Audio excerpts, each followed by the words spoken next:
સુરત જિલ્લાના ઉમરપાડા તાલુકામાં ડુપ્લિકેટ તેમજ એક્સપાયર ડેટની ખાદ્ય પદાર્થ ચીજવસ્તુઓના વેચાણ મામલે ઉમરપાડા મામલતદારને આવેદનપત્ર પાઠવી 3 દિવસમાં કામગીરી ન થાય તો જનતા રેડ કરવાની ઉમરપાડા નવનિર્માણ યુવા સંગઠન દ્વારા ચીમકી આપવામાં આવી હતી।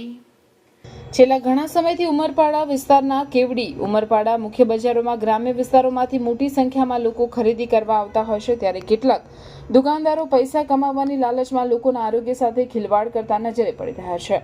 ખાસ કરીને ખાદ્ય પદાર્થ, દૂધ, ઘી, છાશ, પનીર તેમજ ચા, નાસ્તા, ફરસાણની દુકાનોમાં હલકી ગુણવત્તાયુક્ત ચીજ વસ્તુઓનું વેચાણની ફરિયાદો છેલ્લા ઘણા સમયથી ઉઠી રહી છે, પરંતુ ગતરોજ એક વાલીએ પોતાના બાળકો માટે વેફર્સના પેકેટની ખરીદી કરી, જેનો સ્વાદ ખરાબ આવતા તેઓએ પડીકા ઉપર તારીખ પર નજર કરી અને ત્યારબાદ તેઓને દુકાને જઈ તપાસ કરતા દુકાનમાં રહેલ મુખ્યત્વે પેકેટો એક્સપાયર ડેટના હોવાનું જણાવ્યું હતું।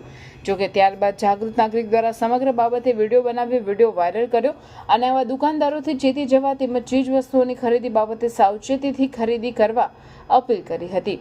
ત્યારે હવે આ મામલે ઉમરપાડાના યુવાનો આગળ આવ્યા છે। ઉમરપાડા નવનિર્માણ યુવા સંગઠનના નેજા હેઠળ મામલતદાર કચેરી ખાતે આવેદનપત્ર પાઠવવામાં આવ્યું હતું। સાથે સાથે જો 3 દિવસમાં જો કડક કાર્યવાહી ન કરવામાં આવે તો જનતા રેડ કરવાની ચીમકી ઉચ્ચારી હતી।